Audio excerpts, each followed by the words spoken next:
레위기 11장 44절에 보면 하나님께서 내가 거룩하니 너희도 거룩하라고 말씀합니다. 그리고 신약성경 베드로전서 1장 16절은 이 레위기서 말씀을 그대로 인용해서 다시 한번 내가 거룩하니 너희도 거룩하라고 말씀합니다. 오직 너희를 부르신 거룩한 이처럼 너희도 모든 행실에 거룩한 자가 되라. 기록되었으되 내가 거룩하니 너희도 거룩할지어다 하셨느니라. 베드로전서 1장 15, 16절. 하나님이 당신의 거룩함을 말씀하시고선 우리에게도 거룩하라고 말씀하신 것은 죄와 관련된 것들로부터 철저히 구별되어 거룩함을 유지하라는 것입니다. 그래서 하나님을 믿는 성도들에게 가장 중요한 것은 하나님이 거룩하신 것처럼 우리 또한 거룩함을 유지해야 하는 것입니다. 히브리서 13장은 예수 그리스도께서 십자가에 달리신 근본적인 이유를 이렇게 말씀합니다. 그러므로 예수도 자기 피로써 백성을 거룩하게 하려고 성문 밖에서 고난을 받으셨느니라. 히브리서 13장 12절. 결정적으로 히브리서 10장에 보면 예수 그리스도의 십자가 대속이 우리에게 어떤 영적인 유익을 가져다 주었는지를 이렇게 말씀합니다. 바로 이 뜻으로 말미암아 예수 그리스도의 몸이 단 한 번 영원히 드려짐을 통해 우리가 거룩히 구별되었노라. 히브리서 10장 10절. 이 말씀들을 통해 알 수 있듯이 예수님이 십자가에 달려 고난받고 죽으신 후 부활하신 이유는 우리가 예수 그리스도를 구주로 영접한 후 우리 마음에 주님을 모시고 그분과 동행함으로 거룩해지기 위함인 것입니다. 그래서 베드로전서 3장에도 보면 너희 마음에 그리스도를 주로 삼아 거룩하게 하라고 말씀합니다. 그러면 거룩함이라는 게 구체적으로 무엇을 의미할까요? 거룩함이란 한마디로 모든 죄악들로부터 구별된 하나님의 속성을 의미합니다. 다시 말해 내가 거룩하니 너희도 거룩하라는 말씀 그대로 우리가 죄악으로부터 구별되어 거룩하신 하나님 안에 거하는 것이 바로 거룩한 삶을 사는 것입니다. 이에 대해 고린도 후서 7장은 이렇게 말씀합니다. 그런즉 사랑하는 자들아 이 약속을 가진 우리는 하나님을 두려워하는 가운데서 거룩함을 온전히 이루어 육과 영의 온갖 더러운 것에서 자신을 깨끗하게 하자. 고린도 후서 7장 1절. 여기서 거룩함을 이룬다는 것은 육과 영의 온갖 더러운 죄악들에서 구별되어 자기 자신을 깨끗이 하는 거라고 말씀합니다. 로마서 6장에도 보면 죄에서 해방되어 거룩함에 이르는 삶의 열매를 맺는다고 말씀합니다. 너희가 죄의 종이 되었을 때에는 의에 대하여 자유로웠느니라. 너희가 그때에 무슨 열매를 얻었느냐? 이제는 너희가 그 일을 부끄러워하나니 이는 그 마지막이 사망임이라. 그러나 이제는 너희가 죄로부터 해방되고 하나님께 종이 되어 거룩함에 이르는 열매를 맺었으니 그 마지막은 영생이라. 죄의 삭은 사망이요 하나님의 은사는 그리스도 예수 우리 주 안에 있는 영생이니라. 로마서 6장 20절로 23절. 이것이 바로 복음의 핵심이고 예수 그리스도께서 십자가에 달리신 근본적인 이유입니다. 즉 우리가 죄로부터 구별되어질 때 하나님의 속성인 거룩함이 우리 안에 투영되어짐으로써 우리 또한 그렇게 거룩한 삶의 열매를 맺으며 살게 된다는 것입니다. 이런 거룩함이 우리 안에 이루어져야만 거룩하신 하나님이 계시는 그 거룩한 나라에 들어갈 합당한 명분을 얻기 때문입니다. 예수님이 공생의 사역을 하실 때 가장 본질적으로 말씀하신 것은 하나님 나라가 가까이 왔으니 회개하고 복음을 믿으라는 것이었습니다. 즉 복음을 전파하실 때 가장 본질적으로 죄로부터 구별된 거룩함을 강조하신 것입니다. 그게 아니라면 그냥 사람들 마음에 평안을 주고 따뜻한 위로와 힐링이 되는 메시지만 전하면 되지, 거룩함을 강조하는 말씀들, 예를 들면 내 오른 눈이 너를 실족해 하면 뽑아서라도 거룩함을 지켜내라는 말씀이나 마음으로 음욕을 품어도 간음하는 것이라는 이런 말씀처럼 사람 듣기에 불편한 말씀들을 하시면서 날마다의 삶 가운데 어떻게 거룩함을 지켜내야 하는지에 대한 말씀들을 하실 이유가 없습니다.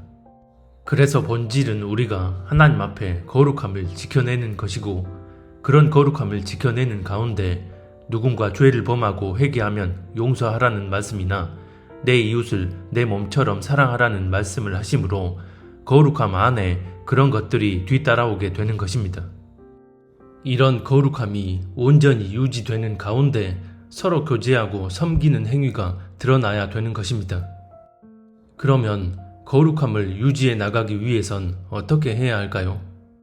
거룩함이 죄에서 구별되는 하나님의 속성이라고 앞에서 말씀드린 것처럼 죄로부터 구별되는 하나님의 속성이 내 안에서 드러나기 위해선 거듭난 이후 내 안에 내주하신 성령 하나님의 인도함을 받아야 합니다. 이에 대해 갈라디아서 5장 16절과 24절 이하는 이렇게 말씀합니다. 내가 이르노니 너희는 성령을 따라 행하라. 그리하면 육체의 욕심을 이루지 아니하리라. 갈라디아서 5장 16절.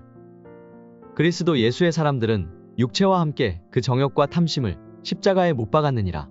만일 우리가 성령으로 살면 또한 성령으로 행할지니. 갈라디아서 5장 24-25절. 죄로부터 구별된 하나님의 속성이 내 안에서 펼쳐지기 위해선 내 안에 계신 성령님이 실제적으로 나를 이끌어 가실 때, 즉 그분의 인도함을 받을 때 가능합니다. 내 인간적인 노력과 종교적 열심으로 거룩함을 이루기 위해 노력하라는 게 아니라 내 안에 내주하신 성령님께 모든 상황과 환경 그리고 내 생각과 감정까지 의탁함으로써 그분이 친히 나를 이끄시고 인도하실 때 우리가 거룩함을 지켜낼 수 있는 것입니다. 그렇게 될 때 육체의 욕심을 이루지 않고 거룩함을 지켜낼 수 있다고 말씀합니다. 모든 죄는 내 안의 욕구에서 비롯됩니다. 그래서 이런 육체의 욕구들에 대해 갈라디아서 5장 19절 이하는 이렇게 말씀합니다. 육체의 일은 분명하니 곧 음행과 더러운 것과 호색과 우상 숭배와 주술과 원수 맺는 것과 분쟁과 시기와 분냄과 당 짓는 것과 분열함과 이단과 투기와 술 취함과 방탕함과 또 그와 같은 것들이라. 전에 너희에게 경계한 것 같이 경계하노니 이런 일을 하는 자들은 하나님의 나라를 유업으로 받지 못할 것이요. 갈라디아서 5장 19절로 21절. 이 구절들을 통해 육체의 욕구에서 비롯되는 죄악들이 무엇인지를 분명하게 알 수 있습니다. 이런 죄악으로부터 구별되어 거룩함을 지켜내기 위해선 반드시 성령의 인도함을 받아야 하는 것입니다. 허나 그렇지 않으면 위에서 열거된 저런 죄악들에서 구별되지 못한 상태임에도 양심의 화인을 맞아서 자신이 지금 거룩함을 유지하는 삶을 살고 있는지를 깨닫지 못한 채 살아갑니다. 이것은 개인들에게만 적용되는 게 아니라 공동체를 갖추고 있다면 그 공동체에도 그대로 적용됩니다. 그런데 오늘날 많은 교회 공동체들과 그 공동체를 이끄는 사역자들을 보면 거룩함에 대한 성경적 정의를 변질시켜버리고 그 거룩함 자체의 중요성을 망각해버린 채 사람 간의 교제나 관계에만 열을 올립니다. 그러면서 서로 사랑하고 섬기라는 그런 성경 말씀만을 편향적으로 적용시켜서 어느새 교회 안에선 거룩함을 지켜내는 게 무엇인지에 대한 개념이 완전 상실되어 버렸습니다. 이렇게 돼버리니 교회 공동체가 갖는 역할에 대한 이해가 왜곡되어 버려서 교회는 그저 서로 모여서 감정적으로 위로받고 위로해주고 보듬어주는 곳으로만 인식해버린 채 하나님의 거룩하심과 성도의 거룩함을 얘기하면 사랑 없이 차갑고 고지식한 사람인 것처럼 인식해버립니다. 교회가 공동체로 존재한다면 그 존재 목적은 세상으로부터 오는 모든 잘못된 흐름을 거스르고 온전히 구별되어 하나님 안에서 거룩함을 유지할 수 있도록 서로 사랑으로 교제하고 섬기며 함께 나아가는 것입니다. 거룩함을 지켜내고자 하는 정체성이 본질로 자리에 있는 가운데 힘들고 어려움에 처한 이들이 있다면 사랑으로 격려해주고 기도해주고 진리 안에 합당한 위로의 말을 주고받고 하는 일이 되어야 한다는 것입니다. 예를 들어 어떤 죄에서 벗어나고자 몸부림치는데 내 연약함 때문에 잘 되지 않을 때 공동체의 지체들이 함께 기도해주고 격려해줌으로써 죄를 이기고 거룩해질 수 있도록 공동체가 함께 나아가는 것입니다. 여기서 그 공동체가 정말 주님 안에 합당한 공동체라면 공동체 구성원이 자신의 연약함을 드러내고 지체들에게 영적인 도움을 요청했을 때 구성원 중 누구도 그 사람의 그런 연약함을 약점 잡고 인간적인 감정과 태도로 그 사람을 무시하거나 함부로 대하지 않을 것입니다. 또 힘들고 어려운 상황과 문제를 마주했을 때 믿음으로 나아가지 못하는 지체가 있다면 그 문제에 대해 함께 기도해주고 또 끝까지 믿음을 놓지 않고 하나님의 뜻대로만 나아갈 수 있도록 함께 기도해주고 격려해주고 사랑으로 섬깁니다. 이것이 바로 거룩함이라는 정체성 위에 세워진 공동체의 역할이라는 것입니다. 에베소서 5장 25절 이하에 보면 이런 말씀이 나옵니다. 남편들아 아내 사랑하기를 그리스도께서 교회를 사랑하시고 그 교회를 위하여 자신을 주심같이 하라. 이는 곧 물로 씻어 말씀으로 깨끗하게 하사 거룩하게 하시고 자기 앞에 영광스러운 교회로 세우사 티나 주름 잡힌 것이나 이런 것들이 없이 거룩하고 흠이 없게 하려 하심이라. 에베소서 5장 25절로 27절. 그리스도께서 교회를 위해 자신을 내어주신 것은 교회를 거룩하게 하시기 위함이라는 것입니다. 이것을 성경은 남편과 아내의 관계로 말씀했는데 마찬가지로 교회의 존재 목적이 거룩함을 지켜내기 위해 서로 사랑하고 격려하고 섬기며 함께 나아가는 거라는 사실에 대해 고린도전서 7장은 남편과 아내의 관계를 비유로 분명하게 말씀합니다. 믿지 아니하는 남편이 아내로 말미암아 거룩하게 되고 믿지 아니하는 아내가 남편으로 말미암아 거룩하게 되나니 그렇지 아니하면 너희 자녀도 깨끗하지 못하니라. 그러나 이제 거룩하니라. 고린도전서 7장 14절. 여기서 남편이 아내로 말미암아 거룩하게 되고 아내가 남편으로 말미암아 거룩하게 되고 자녀들이 부모로 말미암아 거룩하게 된다는 그 원리가 교회에도 그대로 적용되어 우리가 거룩함을 지켜내기 위한 목적으로 서로 사랑하고 격려하고 교제해야 한다는 사실을 그대로 말해주고 있는 것입니다. 그래서 빌레몬서 1장은 이렇게 말씀합니다. 이로써 내 믿음의 교제가 우리 가운데 있는 선을 알게 하고 그리스도께 이르도록 역사하느니라. 빌레몬서 1장 6절. 여기서 보면 믿음의 교제가 우리 가운데 있는 선을 알게 하고 그리스도 예수께 이르도록 역사한다고 말씀합니다.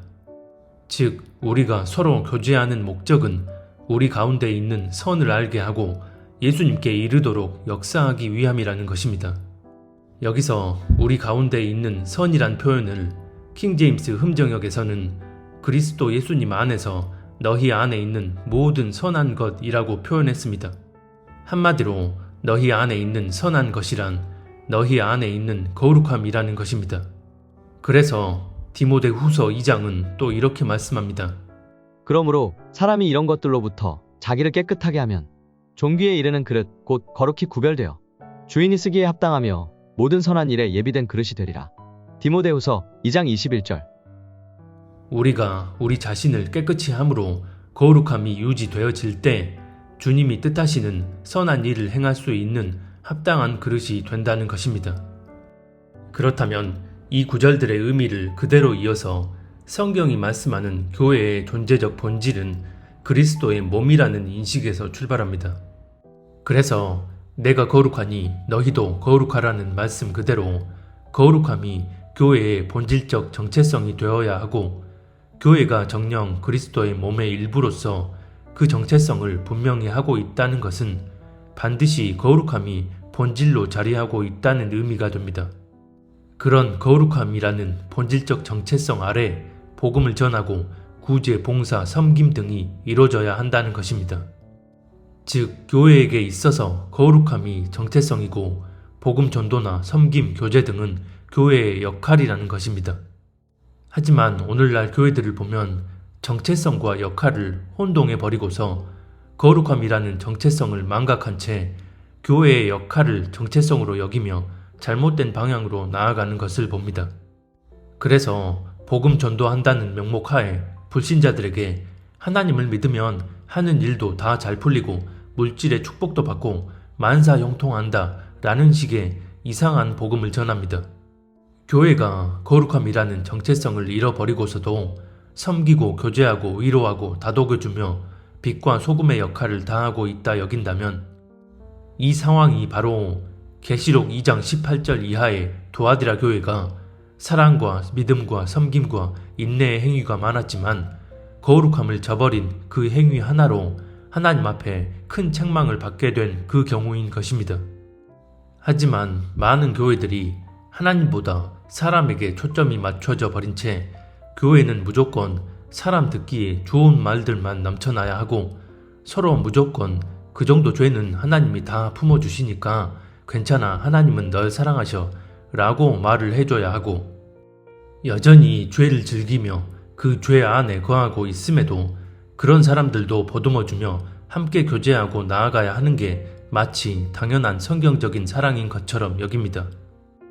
고린도전서 5장에 보면 교회 공동체가 어떻게 거룩함을 유지해야 하는지에 대해 이렇게 말씀합니다. 이 말은 이 세상에 음행하는 자들이나 탐하는 자들이나 속여 빼앗는 자들이나 우상 숭배하는 자들을 도무지 사귀지 말라 하는 것이 아니니 만일 그리하려면 너희가 세상 밖으로 나가야 할 것이라. 이제 내가 너희에게 쓴 것은 만일 어떤 형제라 일컫는 자가 음행하거나 탐욕을 부리거나 우상 숭배를 하거나 모욕하거나 술 취하거나 속여 빼앗거든 사귀지도 말고 그런 자와는 함께 먹지도 말라 함이라. 밖에 있는 사람들을 판단하는 것이야 내게 무슨 상관이 있으리오마는 교회 안에 있는 사람들이야 너희가 판단하지 아니하랴. 밖에 있는 사람들은 하나님이 심판하시려니와 이 악한 사람은 너희 중에서 내쫓으라. 고린도전서 5장 10절로 13절. 여기서 우리는 거룩히 구별되는 게 무엇인지 그 원리를 분명하게 알 수 있습니다. 먼저 10절에 보면 이런저런 죄악을 행하는 세상의 불신자들과 사귀지 말라는 것이 아니라 믿는다 하는 형제가 여전히 이런 죄악 가운데 있다면 그런 자들과 교제하지 말고 그들에게서 구별되어야 한다고 말씀합니다. 먼저 이 말씀이 의미하는 바를 분명하게 이해할 수 있어야 합니다. 죄의 종이 되어 있는 불신자 친구들을 전도하기 위해 그들과 교제를 하는 것은 여기서 말씀하는 교제의 범위에 합당한 경우이지만 불신자 친구들을 전도한다는 명목 하에 그들이 모인 술자리에 동석해서 함께 유흥을 즐기는 행위는 이 말씀에 전혀 부합되지 않고 그 죄악에 동참하는 행위입니다. 고린도후서 6장 14절에 보면 믿지 않는 자들과 멍에를 함께 매지 말라고 말씀하고 16절에 보면 하나님의 성전과 우상은 일치가 될 수 없다고 말씀합니다. 이를 통해 알 수 있듯이 믿지 않는 자들과 멍에를 함께 맨다는 것은 어떤 거룩한 명분으로 포장을 했든 간에 패역한 자들과 동역하면서 죄된 흐름에 동참하고 하나님을 거스르는 길로 나아가 버린다는 의미입니다. 예를 들면 교회가 하나님의 이름으로 가증한 집단인 WCC, WEA, 카톨릭 등과 연합하고 교제하거나 교회 강대상 위에 믿지 않는 유명 인사를 세워서 교인들에게 인본적 메시지를 선포하게 하거나 교회 목사가 법당에 가서 중들과 교제하고 석가 우상에게 절을 하는 등 이런 행태들이 대표적인 경우입니다. 그래서 성경은 믿지 않는 자들과의 교제를 통해 직간접적으로 죄된 흐름에 동참하는 것을 금하고 있는 것입니다. 즉, 믿지 않는 불신자들과 교제 자체를 금하는 게 아니라 그들과의 교제가 자칫 하나님을 거스르는 길로 휩쓸려 갈 여지가 있다면 잘 분별함으로 거기서 벗어나 구별되어야 한다는 것입니다. 그런데 오히려 성경은 교회 안에 속해 있으면서 온갖 죄악들을 일삼으며 양심에 거리낌이 없는 자들에 대해 그들의 죄악된 행위에 동참 여부와 상관없이 그들과의 관계를 정리해야 한다고 말씀합니다. 이것이 바로 말씀이 증거하는 거룩히 구별됨의 원리입니다. 그래서 교단이라 불리는 최상위 조직체가 하나님을 배도했을 때 우리가 그런 배도의 원리를 바로 알고 거기서 벗어나 구별되어야 하는 것이고, 교회 공동체가 가증한 죄를 용납해 버림으로 교회가 그 죄된 흐름에 동참해 버린다면 거기서 벗어나 구별되어야 하는 것입니다. 그런데 말씀이 증거하는 이 구별됨의 원리를 잘못 이해하면 거룩히 구별되어야 한다는 명목 하에 무조건 세상으로부터 벗어나 자기들끼리 어울리고 교제하는 것을 거룩히 구별되었다고 여깁니다. 거룩히 구별됨의 원리는 처음부터 믿는다 하나 실상은 계속 죄악된 길로 나아가며 하나님을 거스르는 자들로부터의 구별됨을 의미합니다. 즉, 한 번이든 두 번이든 과거에 그런 죄를 지었던 자들이 아니라 계속 그런 죄악된 방향으로 나아가면서도 깨닫지 못하는 크리스찬들로부터의 구별됨을 말하는 것입니다. 그리고 세상으로부터 거룩히 구별되어야 한다고 할 때도 그 의미는 앞에서 말씀드린 것처럼 하나님을 믿지 않는 세상의 죄인들과 교제를 끊고 벗어나야 한다는 게 아니라 세상의 악한 흐름들, 즉 잘못된 사상, 이념, 가치관, 문화들, 그리고 그런 흐름을 이끄는 사람이나 단체로부터 벗어나 구별되는 것을 의미합니다. 그런데 최근에 이 거룩한 구별됨의 원리를 전혀 이해하지 못하고서 교회의 배도에 대해선 그렇게 주장을 하면서 왜 짐승의 표를 받은 자들에게서 거룩히 구별되어야 하는 것에 대해선 말하지 않느냐며 황당한 주장을 하는 분이 있었습니다. 짐승의 표 시스템의 메커니즘과 성경이 증거하는 회개와 죄사함의 원리를 바로 알고 이해한다면 함부로 누군가를 향해 너는 이미 짐승의 표를 받았다고 확정짓고 자기 망상에 사로잡힌 주장을 할 수가 없습니다. 사역자가 대놓고 광대상 위에서 이것은 짐승의 표와 상관없으니 꼭 맞아야 한다고 대놓고 선포하며 교인들을 그렇게 인도함으로써 결국 거듭해서 맞고도 아무런 거리낌이 없는 경우와 세상의 흐름에 이끌려 알지 못해 맞아버린 어떤 사람이 하나님 앞에 철저히 회개하고 돌이켜 마음의 결단을 하는 경우는 아무리 인체를 컨트롤할 수 있는 진일보한 과학기술이라 할지라도 그런 것들까지 주관하시는 전능하신 하나님 앞에 왜 분명한 차이가 있는지에 대해 여러 번 자세히 말씀을 드렸습니다.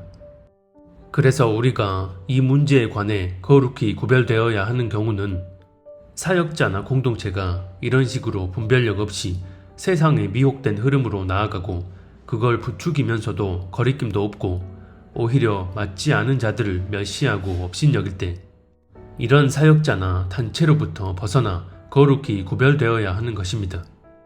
2020년 코 사태 당시 이런 식으로 사역자나 공동체가 세상의 흐름에 휩쓸려 미혹된 방향으로 나아갔다면 지금부터 이런 곳에서 벗어나 거룩히 구별되어야 합니다. 머지않아 더 큰 전염병 사태가 터지게 되면 또다시 이런 식으로 나아갈 것이고 이때가 되면 지금보다 훨씬 더 돌이킬 수 없는 상황으로 들어가게 될 것이기 때문입니다. 그런데 이런 경우가 아니라 한 번이라도 맞은 사람들을 무조건 짐승의 표를 받았다 확정짓고 멋대로 판단 정죄하면서 그런 사람에겐 복음도 전해서는 안 되고 무조건 관계를 끊고 구별되어야 한다 주장한다면 이것은 하나님의 섭리와 전혀 상관없는 자기 의로 나아가는 것일 뿐입니다. 이것이 하나님의 섭리를 제한해버리는 얼마나 큰 문제인지를 깨닫지 못한다면 자신은 그런 악한 흐름에 동참하지 않아서 거룩히 구별되었다 착각하겠지만 정작 하나님 앞에 거룩함을 저버리고 있음을 알아야 합니다. 저는 개인적으로 악한 물질의 실체에 관해 지금도 꾸준히 관련 정보들을 접하고 있기에 누구보다 많이 알면 알았지 덜 안다고 생각하지 않습니다.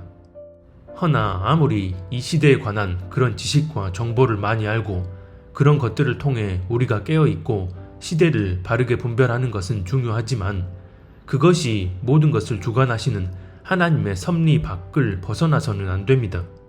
그런데 자기가 알고 있다는 그런 정보들에 완전히 내면이 잠식되어 있고 그런 상태에서 자기 마음의 방향성에 맞는 특정 사역자가 전하는 메시지만을 절대적으로 신봉하며 받아들이고 있는 와중에 자신이 기도해 봤더니 한 번만 맞아도 이미 짐승의 표를 받은 거라 하나님이 말씀하셨고 그런 사람들은 회개해도 소용없다 라면서 자기가 아는 정보와 체험들에 기반해 특정 성경 구절에 표면적인 의미를 무리하게 끼워 맞춰서 자기 주장을 공고히 합니다. 애초에 자기가 믿고 싶어하는 마음의 방향성을 그렇게 스스로 정해놓고서 기도한다면 거기에 맞는 음성이 들릴 수밖에 없습니다. 그리고 그것을 무조건 하나님이 주신 음성이라 여기는 게 바로 비옥입니다. 이 지경까지 가버리면 아무리 전해도 귀를 막고 들으려 하지 않습니다. 어쩌면 마지막 때 가장 불쌍한 또 다른 부류 중 하나가 아닐까 싶습니다. 어쨌든 고린도전서 5장에 보면 교회 안에 있으면서 여전히 죄악 가운데 있는 자들을 너희가 내보내야 한다고 말씀합니다. 이 말씀의 요지는 이러이러한 죄를 지었던 과거가 있는 자들을 교회에서 내보내야 한다는 게 아닙니다.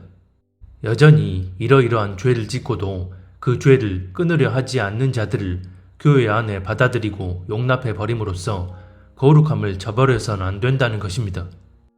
이처럼 성경이 대놓고 교회가 거룩함을 유지하기 위해 어떤 실제적인 행동을 해야 되는지를 분명히 말씀하고 있음에도 말씀 자체보다 자기 안에 내재된 옳고 그름의 종교적 기준에 의해 그런 죄를 짓고 있고 죄의식 자체가 사라져버린 이들에 대해서도 괜찮아, 하나님은 사랑이야, 교회는 너희들을 사랑으로 품어주라고 있는 곳이야 라고 하며 거룩함을 강조하는 구절들은 지금 우리에겐 마치 적용될 수 없는 시대착오적인 말씀인 것처럼 여기고 적용하는 걸 거부해버립니다.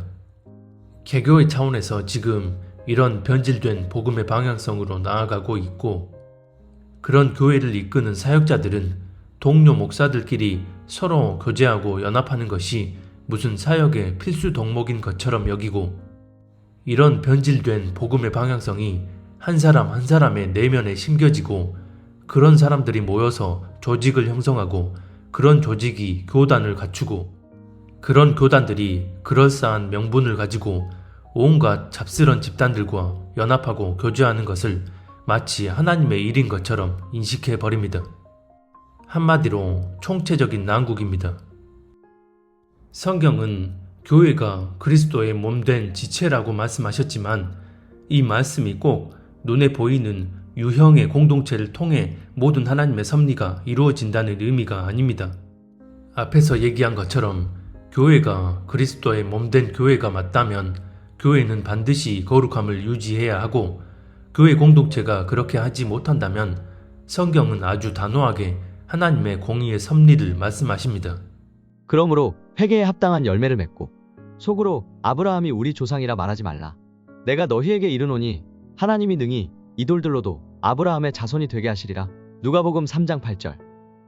대답하여 이르시되 내가 너희에게 말하노니 만일 이 사람들이 침묵하면 돌들이 소리 지르리라 하시니라. 누가복음 19장 40절. 이 구절들이 의미하는 바가 무엇인지를 묵상해 봐야 합니다. 이것은 하나님이 역사하시는 섭리의 초월성을 의미합니다. 하나님은 우리가 생각하는 그런 종교적 틀을 넘어서 전혀 생각하지 않은 그런 존재들이나 방식들을 통해서도 얼마든 당신의 언약적 섭리가 이어지도록 하실 수 있고 당신의 도구로 사용하실 수도 있다는 것입니다. 다시 말해 교회 공동체가 그리스도의 몸된 지체니까 모이기를 패하지 말고 무조건 공동체로 모여서 신앙생활을 해야 한다는 강력한 프레임에 갇혀서 마지막 때 절대적으로 지켜내야 할 거룩함이 무엇인지조차 모른 채 맹인이 맹인을 인도함으로 다 같이 구덩이에 빠지는 길로 나아간다면 곳곳에서 거룩히 구별되어 있는 개개인들이나 소수의 무리들이 그리스도의 몸된 지체, 즉 교회들로서 하나님이 계획하신 섭리에 맞게 나아갈 수 있도록 역사하신다는 것입니다. 교회 공동체가 그리스도의 몸된 지체라는 말씀이나 모이기를 패하지 말라는 그 말씀이 어떤 정체성의 기반 위에서 적용되어지는 것인지를 이해하지 못하면 이런 구절들의 표면적인 의미만 부각시키면서 결국 다 함께 구덩이에 빠지게 됩니다. 종종 영상에 댓글을 다는 분들 가운데 교회 공동체를 나오는 것에 대해 심한 거부감을 가지고 이것을 마치 하나님을 떠나는 것처럼 생각하시는 분들이 있습니다. 이런 생각을 가진 분들이 근거로 내세우는 말씀이 바로 히브리서 10장 25절에 모이기를 패하지 말라는 구절입니다. 이 구절을 살펴보기 전에 먼저 우리가 잊지 말아야 할 것이 있습니다. 에베소서 4장 3절에 보면 평안에 매는 줄로 성령이 하나 되게 하신 것을 힘써 지키라고 말씀합니다. 우리가 성령 안에서 거듭나 그리스도인이 됐으면 그 이후부터 너희들이 서로 하나 되기 위한 노력을 하라는 게 아니라 성령님이 이미 하나로 만들어 주셨기에 그 이후부턴 그 하나됨을 유지하라는 의미입니다. 이 의미의 차이를 알아야 합니다. 성령으로 거듭나 하나님의 자녀들이 되었다면 본질의 영역에서 우리는 이미 성령에 의해 하나가 된 상태입니다. 그렇게 연합되어 있는 영적인 관계를 유지해 나가야 한다는 것입니다. 개인적으로 한 달 전쯤에 어머니가 뇌출혈로 쓰러져 생사의 고비가 있었을 때 채널 구독자분들께 긴급한 기도 요청을 올렸고, 그때 많은 분들께서 마치 자신의 일인 것처럼 격려해 주시고 함께 기도해 주심으로 하나님이 이분들의 기도를 들어주셔서 어머니를 기적적으로 살려주셨습니다. 저는 이 일을 겪으면서 성령이 하나 되게 하셨다는 게 무슨 의미인지를 더욱 분명하게 깨닫게 되었습니다. 예전 같았으면 육신적으로 함께 모여 교제하고 그렇게 유대감을 가진 이들이 모인 공동체 안에 속해 있을 때나 가능했던 일이, 실제론 얼굴도 뵌 적 없고 만나서 교제를 한 적도 모여서 같이 예배를 드린 적도 없음에도 온라인상의 공간에서 이렇게 격려해주고 기도해주며 함께 할 수 있다는 것은 하나님의 뜻과 섭리가 아니면 있을 수가 없는 일이라고 봅니다. 육적으로 보면 각자에게 주어진 자리와 환경에서 그렇게 살아가고 있고, 어떤 분들은 기존 교회를 떠나서 외롭게 신앙생활을 하고 계신 분들도 있을 것입니다. 이처럼 육신적으론 함께 하지 않지만 보이지 않는 영적인 차원에서는 서로 한 마음과 한 뜻으로 나아감으로써 하나님의 역사하심이 일어난다는 것은, 지금 우리 각자의 육신이 어디에 있든 영적으론 이미 성령이 하나 되게 하셨기에 곳곳에서 모인 그 기도들이 하나님 앞에 상달되어진 것이라고 봅니다. 그래서 육적으로 모이는 것은 성령께서 이미 하나 되게 하신 일을 유지하고 지켜내는 방편 중에 하나인 것이지 그 자체를 본질이라고 할 수가 없는 것입니다. 그러면 히브리서 10장 25절에서 모이기에 힘쓰라고 말씀하신 부분은 어떻게 이해하고 받아들여야 할까요? 분명한 것은 이 구절 앞에 본질적인 전제가 붙어 있다는 것입니다. 즉, 우리가 함께 모이기에 힘쓰기 위해선 반드시 우리 마음에 예수의 피를 뿌려서 악한 양심으로부터 벗어나 확고한 믿음과 참된 마음으로 하나님께 나아가야 되고, 우리에게 약속하신 하나님이 신실한 분이심을 믿고 우리가 고백하는 신앙을 굳게 지켜야 한다는 것입니다. 이 부분에 대해 해당 구절인 히브리서 10장 22절 이하를 보겠습니다. 우리가 마음의 뿌림을 받아 악한 양심으로부터 벗어나고 몸은 맑은 물로 씻음을 받았으니 참마음과 온전한 믿음으로 하나님께 나아가자. 또 약속하신 이는 미쁘시니 우리가 믿는 도리의 소망을 움직이지 말며 굳게 잡고 서로 돌아보아 사랑과 선행을 격려하며 모이기를 패하는 어떤 사람들의 습관과 같이 하지 말고 오직 권하여 그날이 가까움을 볼수록 더욱 그리하자. 히브리서 10장 22절로 25절. 이 말씀들을 통해 알 수 있듯이 하나님이 보시기에 합당한 마음과 행위, 즉 거룩함이 본질로 전제되어 있어야 하고, 이런 영적 본질이 전제되어 있을 때 서로 모여 교제하며 선한 일에 힘쓰는 것이 주님 앞에 합당한 행위가 된다는 것입니다. 하지만 이런 거룩함을 지켜내려는 영적 본질이 전제되어 있지 않은 상태에서 무조건 건물 안에 모여서 예배 드려야만 그게 예배이고 신앙생활이라 여기는 건 큰 착각일 수 있습니다. 결국 육적으로 모일 때에도 히브리서 10장 22절로 24절 말씀처럼 본질적인 전제가 붙어 있어야만 하나됨을 유지하는 비본질적 수단으로서 의미가 부여되어지는 것입니다. 그렇지 않다면 그 어떤 화려한 공간에 모여서 거창한 예배를 드린다 한들 그 예배는 하나님 앞에 상달되어지는 예배가 될 수 없습니다. 그렇다면 지금의 현실은 어떤가요? 교단이나 개교회들이나 교인들이나 거룩함을 지켜내야 한다는 그 영적 본질은 차치해버리고 교회가 온갖 죄악들과 혼합해버리고 배도한 교단에 속해 있으면서도 아무런 거리낌도 느끼지 못한 채 모이길 패하지 말라고 하셨다는 그 구절만 가지고 번지르르한 예배당에 모여서 다 함께 예배드리고 신앙생활하는 걸 절대적 본질이라 여기고 있습니다. 이처럼 본질과 비본질을 구분하지 못한 채 건물 안에 모여서 공동체 예배를 드리고 그렇게 사람끼리 교제하는 것만이 신앙생활의 중심이고 본질로 착각해 버린다면 정작 가장 중요한 마지막 때에 역사하시는 하나님의 섭리를 분별하지 못하고 하나님의 뜻을 거스르는 길로 나아가 버리게 됩니다. 마지막 때에 큰 틀에서 이루어지는 하나님의 섭리는 바로 알곡과 쭉정이를 구별하시는 것입니다. 이것은 교회 밖에 있는 불신자들과 교회 안에 있는 신자들, 더 나아가 한 번 거듭난 신자와 거듭나지 못한 자들을 구별하는 차원을 넘어서 거듭난 후 주님과 실질적으로 동행하면서 그분 앞에 합당한 성도들과 그렇지 못한 모든 자들을 구별해 내시는 것입니다. 이 구별에 대한 잣대는 주류 교단에 소속된 공동체 안에서 전통적 교리에 맞게 예배 형식 잘 지키며 신앙생활을 했느냐의 여부가 아니라 때에 맞는 하나님의 음성을 분별하고 그 섭리 안에 온전히 거하며 거룩함을 지켜내고 있느냐의 여부입니다. 그리고 이런 거룩함을 지켜내기 위해선 하나님을 경외하는 중심이 있어야 가능합니다.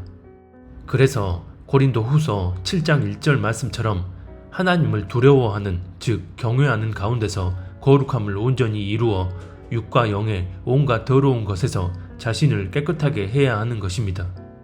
하지만 이게 안 되면 종교적 틀 안에서의 신앙생활 가운데 형성된 인본적인 관점에 의해 하나님의 섭리를 아무렇지 않게 무시해버리고 자기 생각대로 판단하고 결론 내려버립니다. 경건한 분위기의 예배당에서 다 같이 모여서 찬양하고 기도하고 설교 듣고 그래 이게 예배지 라는 종교적 관념이 절대 진리로 자리한 이들에게는 소속 교단의 배도 여부는 큰 문제로 여겨지지 않을 것이고 내가 다니는 교회의 거룩함 상실의 여부는 큰 문제로 여겨지지 않을 것입니다. 그저 익숙한 예배당에서 익숙한 방식의 예배를 드림으로 안도감과 평안함을 느끼고 이런 예배가 하나님이 받으시는 예배라 생각할 것입니다. 하지만 진짜 중심이 바로 선 사람이라면 아주 당연하게 생각되어지는 종교적 관념이 내 안에 깊게 내재되어 있었다 할지라도 아주 익숙한 외적인 방식이 몸에 배어 있었다 할지라도 이 시대를 향한 하나님의 섭리가 나의 그런 종교적 관념과 몸에 밴 외적인 방식을 완전히 거스르는 섭리라면 나의 어떠함이 아닌 하나님의 뜻을 분별하여 그 뜻대로 결단하고 행동할 것입니다. 그런 사람들이 바로 주님 오심이 임박한 이 시대에 주님이 찾으시는 거룩히 구별된 알곡 신부들입니다. 부디 들을 귀 있는 분들은 겸비한 마음으로 들을 수 있기를 바랍니다.